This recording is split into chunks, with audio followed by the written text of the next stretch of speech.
Bonjour Stéphane, Bonjour Martin. bienvenue Stéphane. On est très heureux de t'accueillir.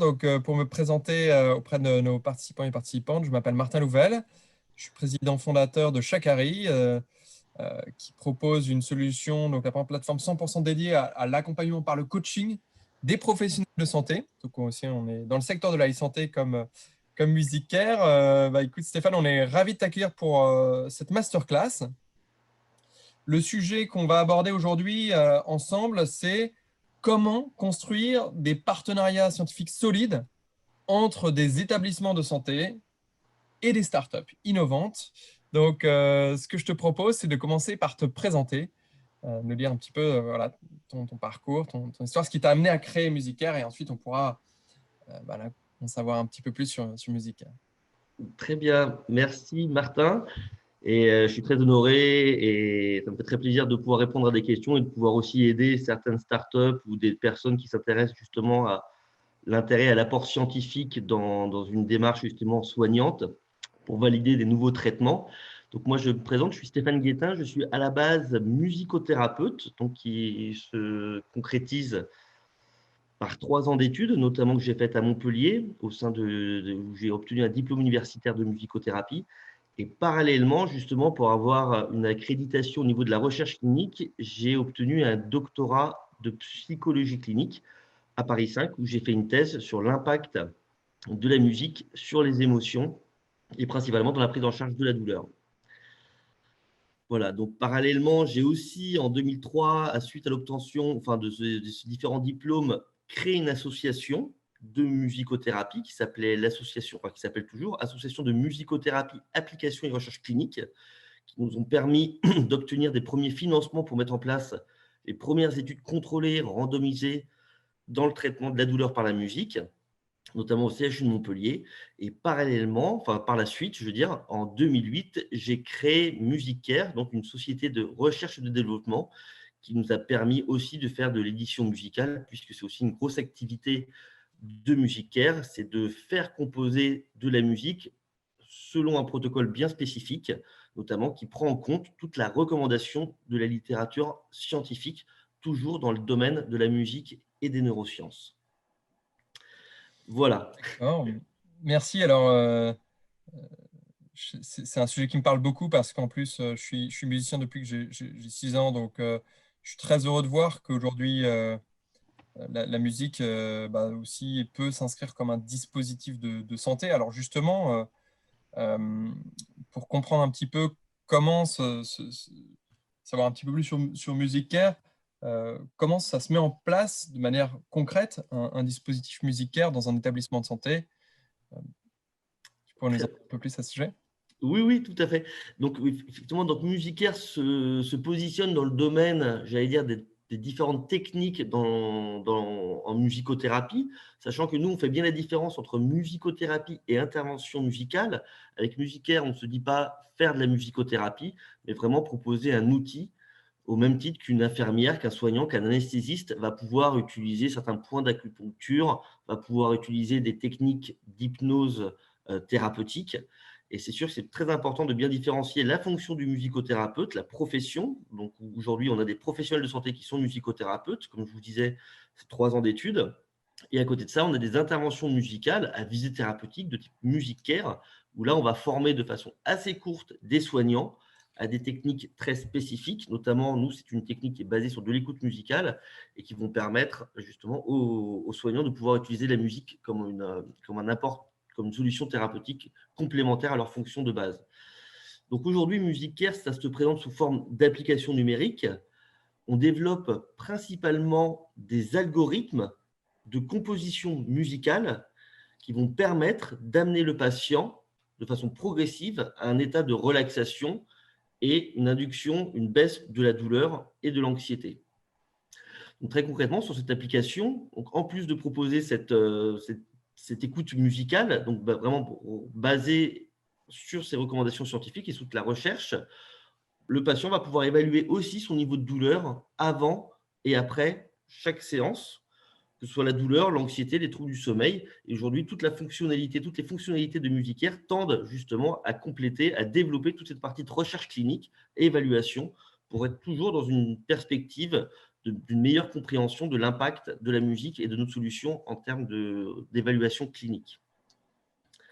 Alors, question de curiosité, les patients qui utilisent les dispositifs musicaux, ils le font quand ils sont à l'hôpital ou est-ce qu'ils le font aussi chez eux? Quel est l'usage de ces dispositifs? Oui, alors on a commencé principalement les premières études et les premières applications au CHU de Montpellier, notamment dans un service de rhumatologie, où là, les patients, on avait intégré Musicaire, le soin Musicaire, dans l'ensemble de la prise en charge globale du patient. C'est-à-dire qu'un patient qui était hospitalisé ou en médecine physique et de réadaptation en rhumatologie participait à un parcours de soins, un programme de soins quotidien qui se répétait, avec effectivement le matin, il y avait de la piscine, il y avait de l'ergothérapie, il y avait tout un programme de médecine physique, de la physiothérapie par radar, et on avait intégré une séance de 45 minutes justement de musicaire, donc basée sur de l'écoute musicale en fonction des goûts des patients et avec le protocole spécifique notamment que je vous expliquerai tout à l'heure, plus de la méthode en U, de la séquence en U qui est un petit peu notre signature et qui est un peu le développement justement de cette méthode qui nous a permis de standardiser l'outil et de pouvoir l'évaluer dans le cadre d'une recherche clinique. Et pour répondre très concrètement à ta question, aujourd'hui, on travaille de façon très, très large dans différentes indications thérapeutiques. Donc, on a commencé avec la rhumatologie sur la douleur chronique et ensuite, on a étendu l'application et la recherche à différents secteurs, à différents contextes médicaux, notamment comme l'anesthésie-réanimation, la pédiatrie, principalement la neurologie chez les patients atteints de maladie d'Alzheimer, en centre antidouleur. Là, aujourd'hui, il y a le Congrès national de la douleur qui a lieu de façon virtuelle et on a 2 études qui sont présentées, dont une sur le prurite, l'impact de Musicaire donc sur les formes de démangeaison en dermatologie. On a une autre étude très originale qui a été faite notamment dans le cadre chez les personnes en recherche d'emploi. Donc avec effectivement des perspectives très, très, très larges dans le domaine des applications. D'accord, intéressant que vous exploriez aussi d'autres champs qui vont même euh, charge d'emploi. On peut imaginer qu'il s'agit plus de sujets sur le bien-être, gestion du sommeil, bien-être. Exactement, c'est ça. C'est alors je ne sais plus comment on appelle ça, les conseillers, je pense, ce sont dans le cadre de PLI, donc ce sont des plans locaux d'insertion sociale. Effectivement, on s'aperçoit que chez les demandeurs d'emploi, notamment, je vais dire un peu chroniques, ceux que ça fait longtemps qu'ils recherchent et qui ont du mal à s'insérer par le travail dans la société, ont souvent effectivement un excès, j'allais dire, d'anxiété, une forme aussi des symptômes un peu dépressifs. Et par la musique, on va essayer justement de les restimuler, de réduire l'anxiété, de leur redonner confiance en soi. Et tu as tout à fait raison, c'est par la mise en place d'ateliers bien-être où la musique va jouer un rôle important. Et donc avec Musicaire, pareil, dans toutes ces indications, ces terrains d'expérimentation assez originaux, même Mhm. complètement, on s'attache à mettre en place un protocole d'évaluation pour vraiment contrôler et vérifier l'intérêt que ça peut avoir dans cette nouvelle type de population. Très clair, merci beaucoup. Alors justement, vu qu'on rentre un petit peu dans ce vif du sujet, l'objectif de ce masterclass, c'est de comprendre euh, aussi comment on peut créer des partenariats scientifiques solides avec des établissements de santé quand on est une start-up pour justement arriver à démontrer une efficacité avec des protocoles dédiés et les startups ne parlent pas forcément toujours le même langage que celui des établissements de santé. Donc, comment construire cette méthodologie, ces ponts, avec quel type d'interlocuteur opérer on serait ravi d'en savoir un petit peu plus, Stéphane, sur ton expérience à ce sujet. Oui, voilà, aujourd'hui, je vais pouvoir juste vous parler, enfin te parler de mon expérience, que chaque histoire est effectivement un peu singulière en fonction de ses études et de son expertise. Moi, comme je vous disais en introduction, la chose intéressante dans mon expérience, je pense, c'est d'avoir parallèlement à développer mon activité d'entrepreneur, j'ai aussi obtenu, je me suis un peu euh, impliqué fortement justement dans la recherche clinique en passant ce doctorat en psychologie clinique qui m'a permis justement d'avoir toute une expertise dans le domaine de l'évaluation. Donc, ces partenariats sont passés effectivement par la compréhension d'un discours scientifique et ensuite directement mise en relation, notamment avec des médecins. Donc, c'est vrai que le plus important aujourd'hui en termes de communication. Alors, juste, j'ai un problème de batterie. Donc, Stéphane, tu partageais le sujet sur comment on construit des partenariats scientifiques entre des startups et des établissements de santé. Oui, voilà, comme je disais, chaque histoire est un petit peu différente. Alors, la particularité de mon histoire, c'est que je suis donc docteur en psychologie clinique et intégré donc à un cursus universitaire de recherche qui m'a permis, j'allais dire, d'acquérir le même langage, un langage commun qu'on va retrouver avec les équipes soignantes.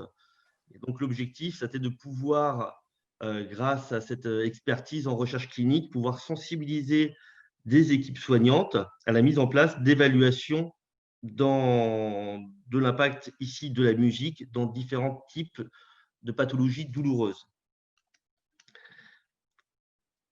Donc, c'est un petit peu comme ça que de notre côté se sont mis en place justement tous ces partenariats scientifiques. Et après, ce qu'il faut savoir, c'est qu'il y a un intérêt pour les équipes soignantes, pour Musicaire et pour l'hôpital de mettre en place ce genre de partenariat, puisqu'effectivement, nous, en tant que start-up et en tant qu'entrepreneurs à défendre l'intérêt d'une technique, on va pouvoir effectivement avoir un process d'évaluation qui va nous permettre justement de pouvoir le mieux le développer. Pour l'équipe soignante et l'hôpital, il y a un intérêt aussi de passer par ce type de partenariat, puisqu'ils vont pouvoir bénéficier de la solution innovante et la tester auprès des patients. Donc, le but, c'est qu'il y ait un impact quand même thérapeutique important et de l'évaluer. Donc, ça aussi, ça présente un intérêt pour l'équipe soignante. Et bien sûr, pour l'hôpital, il y a aussi un intérêt, puisque quand ce travail d'évaluation se concrétise, il se concrétise généralement par une publication scientifique. Et la publication permet effectivement de communiquer, à l'hôpital de communiquer et surtout d'obtenir aussi des crédits, des points, notamment quand ce sont des CHU, puisque les CHU vont être financés en fonction de leur production de recherche. Donc, j'allais dire que dans ces partenariats entre startups et hôpitaux pour la recherche, il y a en général un intérêt, ce qu'on appelle win-win. C'est-à-dire qu'on va gagner, toutes les parties vont pouvoir bénéficier d'un intérêt. Alors, avec quels interlocuteurs il faut travailler quand on est une startup au niveau d'un CHU pour publier? Généralement, les publications euh, se font par plutôt des personnes, j'imagine, du corps médical qui sont professeurs universitaires, praticiens hospitaliers. Tu pourrais nous en dire Oui, plus à ce sujet? oui, exactement. Alors, chaque rencontre est différente, chaque partenariat. Donc, nous, c'est vrai qu'avec Musicaire, on a la chance d'avoir des dizaines de partenaires scientifiques dans le monde entier, hein, que ce soit avec l'Université de McGill au Canada, ou à l'Ohio State University en Amérique, en France, avec les équipes INSERM de différents CHU. Et c'est vrai que c'est très important de rencontrer la bonne personne, mais sachant que ce sont différents maillons de la chaîne qui peuvent être sensibles à ce type de partenariat. Donc, ça peut principalement, j'allais dire, moi j'ai beaucoup de contacts, notamment avec des infirmières qui sont les premiers utilisateurs de Musicaire aujourd'hui. Mhm. Donc, ça peut partir d'une infirmière qui va être sensible à la technique, qui veut évaluer l'impact de cette technique dans une indication en général très précise. Ça peut être un médecin qui s'intéresse aussi à la technique, ça peut être une aide-soignante. Donc, ça peut être vraiment toute personne, avant tout sensible au projet. Et ensuite, c'est un petit peu comme ça va effectivement de façon communiquée dans le service. L'infirmière va en parler au médecin responsable. Le médecin va en parler effectivement au chef de service. Et il faut qu'il y ait une sorte d'accord en commun, enfin d'accord entre tous les membres de l'équipe et que ça devienne un projet d'équipe. En général, c'est très rare qu'un partenariat scientifique se mette en place dans un service s'il n'y a qu'une seule personne sensibilisée au projet. Donc, ça passe par effectivement une sorte de communication auprès du réseau de tout le monde pour qu'on puisse effectivement faire de ce projet un projet d'équipe. Et ça passe aussi ensuite par un rationnel scientifique et médical qui doit être présenté à l'équipe pour montrer l'intérêt potentiel de l'étude. D'accord. Alors, justement, quand on définit des objectifs sur une étude, comment, comment ça fonctionne? Généralement, quel type d'objectif on peut définir? Combien de temps ça dure? Quelles sont les ressources à mobiliser au niveau de l'établissement de santé? Oui, alors là, c'est pareil, c'est chaque histoire a ses spécificités, j'allais dire, hein. Chaque projet, il y a des projets qui peuvent durer 4 ans et des projets qui se font en 6 mois. Ça va vraiment dépendre de l'expérience de l'équipe à faire de la recherche, son implication et le contexte.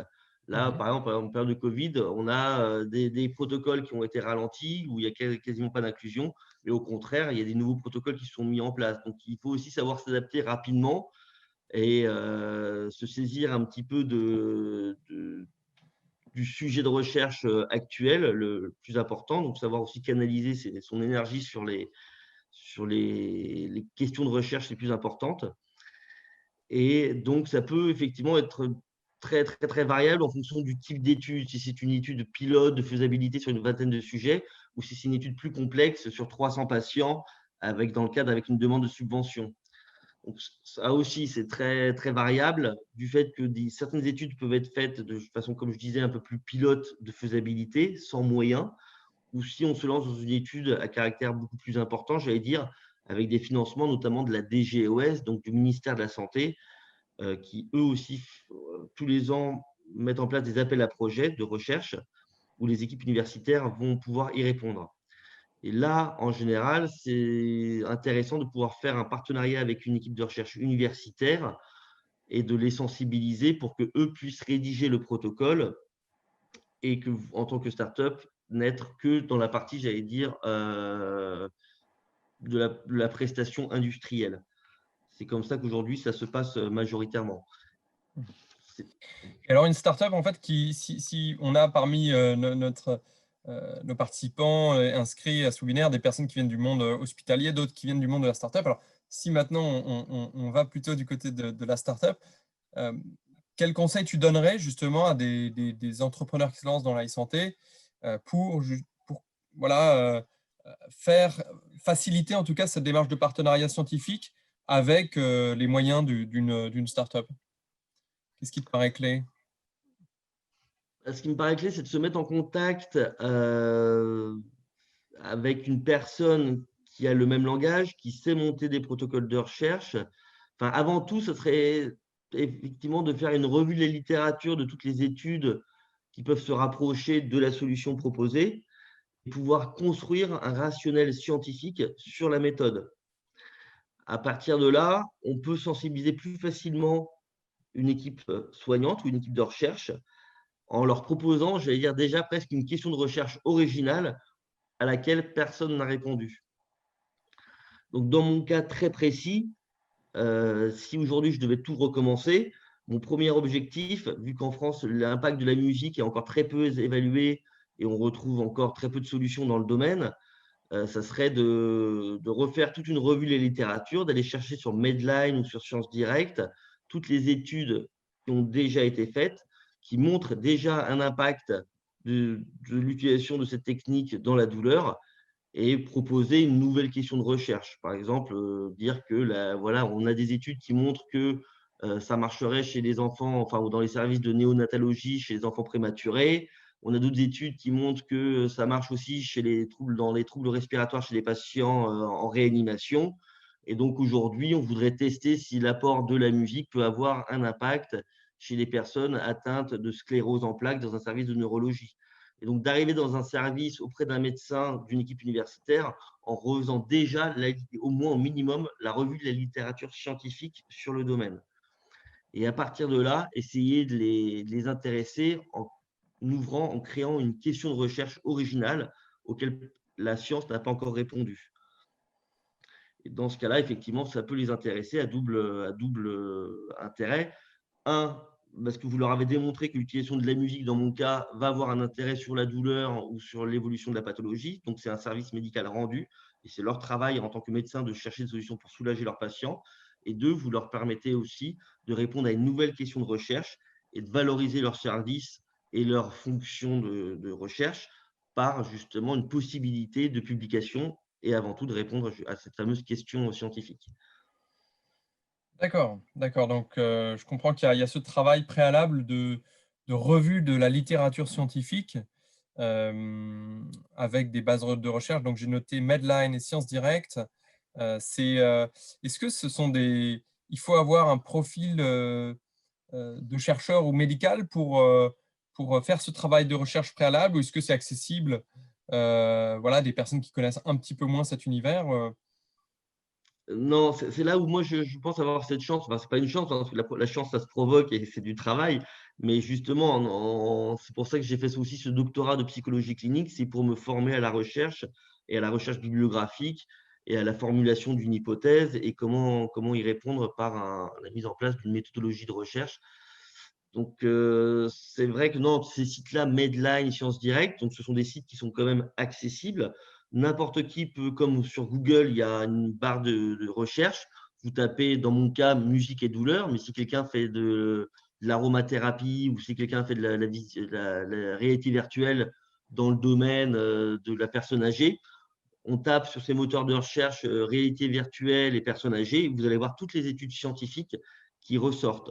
Alors, il faut effectivement parler anglais pour ces moteurs de recherche, ce sont que en anglais. Et ensuite, on se formera un petit peu sur le terrain, mais c'est assez facile à comprendre. Mais voilà, il faut toujours, c'est quand même mieux d'avoir un directeur scientifique. Un de mes conseils aussi, effectivement, à partir du moment où on se lance dans le domaine de la santé, avec des nouvelles solutions, ça me paraît compliqué de se lancer dans ce domaine sans avoir un conseil scientifique ou une personne référente dans la santé. Je pense même que c'est fondamental et c'est très important de pouvoir s'entourer et d'avoir une personne qui puisse effectivement monter un conseil scientifique tout simplement. Vous puissiez donner de la crédibilité et enfin, c'est plus que donner de la crédibilité, c'est vraiment, je pense, les fondements du développement dans le domaine de la santé. Ouais. Hmm. Oui, bah, Donc, tout est toute une histoire de travail d'équipe, hein. Encore une fois, voilà, aujourd'hui, je parle de musicaire tout seul devant mon écran, mais sachez que derrière, on est toute une équipe et c'est vraiment un travail d'équipe avant tout. hmm. C'est Comment vous important. êtes organisé justement au niveau de Musicaire pour soutenir ce développement scientifique? Par exemple, si un, euh, ça peut être intéressant de voir ça, et je pose cette question parce que si, par exemple, une entreprise devait être amenée à recruter un directeur médical ou scientifique, alors c'est notre cas, il se trouve qu'on cherche à étoffer l'équipe et c'est un des conseils que tu m'avais partagé, du coup, je l'applique et on est en discussion avec quelques médecins ou experts à ce sujet. Et donc, quelles sont les missions clés, en tout cas prioritaires, qu'ils pourraient avoir et, Effectivement, alors, les startups, je connais bien, hein, parce que moi aussi, je suis parti de tout en bas de l'échelle, j'allais dire, tout seul, sans financement. Donc, même si c'est pas embaucher un directeur scientifique, c'est vraiment avoir dans son board un conseil scientifique, une sorte de mentor, même si on n'a pas les moyens, mais d'avoir une personne sur laquelle on peut compter, qui croit en votre projet.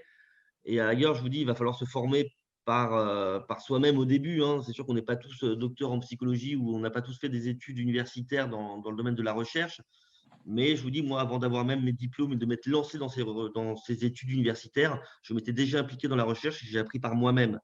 Et pour valider tous ces acquis que j'ai fait sur le terrain, j'ai effectivement facilement ensuite validé mon doctorat parce que j'avais déjà des publications. Mais j'ai vraiment appris par moi-même en traînant dans les hôpitaux, en ayant commencé par des stages en musicothérapie. J'étais frappé à la porte de l'unité de recherche clinique de l'hôpital. Ils se sont pris d'intérêt pour le sujet. On a rédigé des protocoles ensemble et donc ça a été des nombreux allers-retours à être corrigés. Donc moi, je dis qu'il faut se lancer par soi-même aussi, donc sur des premiers sites comme Medline, essayer par soi-même de faire cette étude-là, de revue de la littérature, et ensuite, en montrant que vraiment on a cette implication, cette volonté, même s'il y a plein de fautes, aller en parler à un médecin qu'on prendra, je vous dis, dans son board, qu'il y ait une relation vraiment amicale qui prend votre projet, en lui expliquant très clairement, voilà, je ne suis pas chercheur, aujourd'hui j'ai une solution à laquelle je crois, j'ai quand même j'ai cette volonté de vouloir avoir un rationnel scientifique derrière cette solution.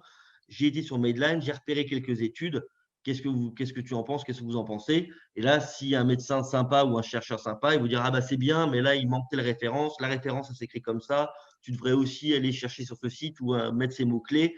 Et petit à petit, vous allez affiner votre discours scientifique et tout simplement votre pitch. Donc, c'est vraiment du travail fondamental pour Musicaire. Je vous dis, tout repose sur la recherche clinique. Tout ce que ce soit, même en termes d'outils de communication, de pitch, hein, comment présenter notre solution à des hôpitaux.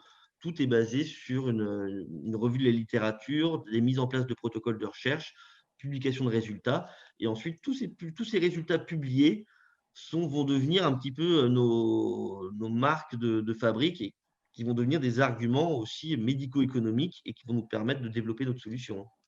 Hmm. Donc, c'est vrai que pour nous, aujourd'hui, là, je ne vous cache pas qu'on vient de publier dans la plus grosse étude, enfin une très, très grosse étude sur 310 patients sur la chirurgie de la cataracte chez des patients en ophtalmologie. Et on s'aperçoit notamment qu'il y a une baisse comme critère principal. On a noté le nombre de complications durant l'opération, donc péropératoire, entre deux groupes, un groupe sans musicaire, un groupe avec musicaire. Et les résultats montrent que dans le groupe contrôle sans musique, 53% des patients ont fait une complication qui s'est quantifiée par le nombre de tachycardies et d'hypertension. Donc 53%, ça représente 82 patients sur 155 exactement, puisqu'il y avait 310 patients dans l'étude. Et dans le groupe où il y a 155 patients avec musicaire, il n'y en a que 13% qui ont fait une complication. Donc de façon relative, ça veut dire que dans le groupe musicaire, il y a eu 75% en moins de complications.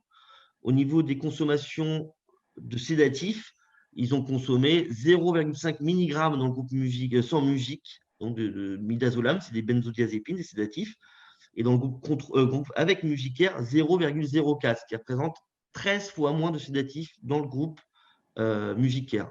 Donc en fait, tout simplement, c'est 4 ans de recherche, 4 ans d'études pour publier des résultats comme ça. Mais aujourd'hui, en termes de développement, quand je vais aller voir un directeur d'hôpital, même mes communications, mes brochures commerciales, hein, vont être basées sur les résultats de mes recherches cliniques. Et ça va être ce qu'on appelle des ROI, des retours sur investissement. Donc toute la partie développement se passe pour nous sur les résultats d'études cliniques. C'est vrai que je pense que c'est d'autant plus important qu'on on s'adresse à un monde médical qui est habitué à ces protocoles de recherche et qui a besoin de prouver l'efficacité de manière très, très scientifique. Merci beaucoup, hein, pour ces partages, ces résultats. Je voudrais laisser un petit peu d'espace aux questions. Donc, s'il y a des spectateurs qui ont des questions à poser, n'hésitez pas à les partager sur le chat, hein. Donc, voilà, je vous invite à poser vos questions. Donc, en attendant l'arrivée des premières questions, moi, la première chose qui me vient à l'esprit, c'est tu avais parlé d'une étude qui peut durer 6 mois, parce qu'en fait, c'est vrai que quand on est entrepreneur, le métier, c'est aussi d'accélérer le temps. Et le temps est une variable où on a besoin de démontrer assez rapidement une certaine efficacité. Donc, se lancer dans des études de 2 ans, ce n'est pas toujours facile quand on est au stade de start-up. Donc, comment aussi arriver à créer des protocoles sur une durée assez courte? euh, euh, Qu'est-ce que tu donnerais comme conseil à ce niveau-là? Là, je n'ai pas de conseil. La recherche, c'est un processus qui est très long. Et ça, je pense qu'effectivement, il faut s'armer de patience à partir du moment où on s'intéresse et on veut développer dans le médical. Il y a énormément de process. Et aujourd'hui, ce n'est pas possible de lancer une étude en 6 mois. Donc, c'est pour ça qu'avant, mon petit conseil, moi, c'est ce que j'ai fait en tout cas, c'est pour ça que je vous ai raconté tout à l'heure, j'avais créé une association avant même de me lancer dans la production d'une entreprise, une société de recherche et développement et commerciale. J'ai créé une association pendant 5 ans qui m'a permis de mettre en place toute la recherche clinique. Et c'est suite même à plus de ça, hein, plus de 5 ans, à partir du moment où j'ai eu plusieurs publications avec des résultats significatifs, le temps justement d'affiner un petit peu notre méthode, qu'on a créé la société pour commercialiser le produit qui avait déjà été testé dans le cadre de recherche clinique. Mais aujourd'hui, c'est à refaire, je referai le même schéma. Je ne me lancerai pas dans la création d'une société sans avoir mes éléments cliniques. Puisqu'après, ça c'est très très personnel, mais je trouve qu'on est dans un chemin un petit peu à l'envers, puisqu'on est très pressé par le temps à partir du moment où on crée une société. À partir du moment où on crée une société, c'est qu'on a un produit commercial à développer, mais on n'a pas de rationnel scientifique pour montrer l'efficacité. Donc, pour moi, c'est moins logique. Voilà. Alors, Ah, voilà, désolé, oui, désolé. pas de souci, Stéphane. Alors, donc, on a une question qui a été posée par Céline Ferron. Quel est le modèle économique des études en partenariat avec une équipe hospitalière? Comment obtenir le financement et qui le fait? Est-ce que c'est la start-up ou l'hôpital? Alors, recommençons par la toute première question. Quel est le modèle économique des études en partenariat avec une équipe hospitalière? Oui, bah merci, c'est une très très bonne question. Effectivement, là, il y a plusieurs modèles en fonction du type d'étude, mais j'allais dire le gold standard, la solution idéale, ça, ça m'est déjà arrivé, et c'est là, c'est pareil, c'est encore gagnant-gagnant, c'est l'hôpital, donc le service hospitalier qui monte un projet de recherche, qui le rédige. Comme ça, il y a pas de lien, de conflit d'intérêt. C'est pas le protocole de recherche n'est pas monté par la start-up. Donc, c'est l'hôpital qui s'intéresse à la question de recherche. Il va monter tout le protocole. Il va demander un financement. L'hôpital va faire un budget prévisionnel. Par exemple, s'il faut faire 50 séances de musique care trois fois chez un patient, eh ben, on va calculer le temps infirmier, par exemple, que ça va prendre. Donc, 50 patients fois 3 interventions d'une demi-heure, ainsi de suite, sur un nombre limité de patients. On va évaluer le nombre d'heures, le prix des statisticiens, et là aussi le prix de l'intervention. Donc, dans le budget, l'hôpital va noter, quantifier toutes les ressources humaines, toutes les ressources matérielles dont il va avoir besoin pour faire cette étude, mais aussi en termes de matériel. En ce qui concerne MusiCare, ils vont évaluer combien coûterait d'utiliser, par exemple, 5 tablettes musicales avec 5 casques, plus l'abonnement à la licence. Donc, on fera un devis. Le devis va être intégré à la demande de budget de l'hôpital. Et ce protocole, avec le budget prévisionnel fait par l'hôpital, va être proposé, par exemple, au ministère de la Santé, donc dans le cadre d'un PHRI, un PHRC, projet hospitalier de recherche clinique, ou sinon à une fondation ou d'autres appels à projets. Là, donc, ça peut être la Fondation de France, ça peut être la Fondation Apicil pour le projet de la douleur, et ainsi de suite. Et dès que l'hôpital acquiert le budget, bah, c'est intéressant puisque l'hôpital bénéficie donc quelque part gracieusement de la solution puisqu'elle aura été financée par une fondation. La start-up, elle aussi, est valorisée puisque dans le budget prévisionnel, il y avait une partie qui était réservée justement à l'achat de tablettes, de casques, de location. Et l'hôpital, derrière, donc il n'a pas payé la solution, va en plus bénéficier d'une publication et d'une communication scientifique. Donc voilà, ça c'est un des modèles, je veux dire le modèle le plus préférable. C'est ce qu'on appelle un peu une sorte de gold standard. Après, il y a plein de modèles financiers aussi où la start-up ne fait pas payer sa solution, la met à disposition gracieusement, ce qui facilite aussi un petit peu la rapidité de l'étude, puisqu'il y a moins de budget à aller chercher. Et en général, les hôpitaux sont sensibles à ça aussi.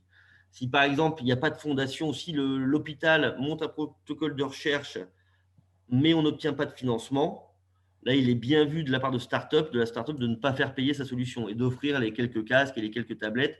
Et déjà, c'est aussi très intéressant pour la start-up puisqu'elle bénéficiera quand même d'une évaluation et d'une étude qui permettra de communiquer sur les bienfaits et l'intérêt de sa solution.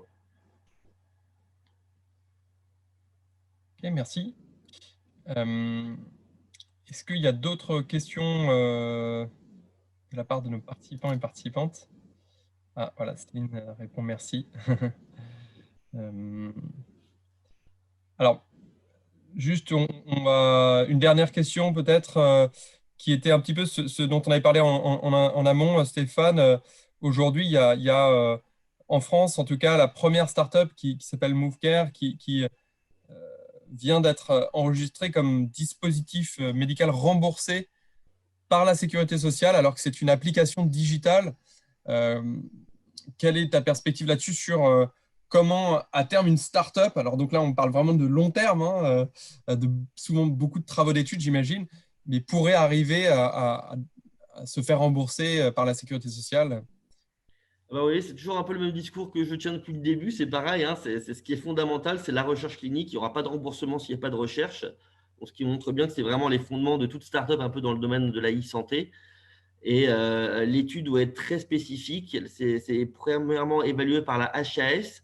Et c'est un peu compliqué. C'est pour ça qu'il faut bien s'y connaître en recherche et surtout bien être entouré par des personnes un peu aussi réglementaires puisque les méthodes d'évaluation de l'HAS dans le cadre d'un remboursement sont différentes que les méthodes traditionnelles de recherche clinique, juste pour montrer une efficacité d'un traitement.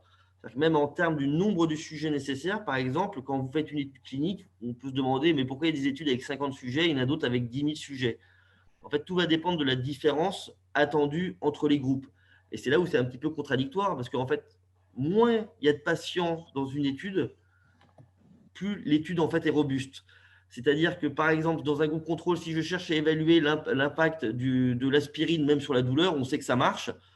Et il suffit que je prenne 10 patients et on verra que l'aspirine marche et est très efficace. Tandis que si on a une différence, si on veut comparer l'unurépène et le doliprane, normalement c'est la même molécule, mais si on a deux traitements quasiment très peu différents, il va nous falloir beaucoup plus de sujets pour montrer la différence entre ces deux différences qui seront beaucoup plus minimes. Donc c'est pour ça qu'en général, on peut retrouver, si l'effet vraiment est fort, on s'attend à une grosse différence.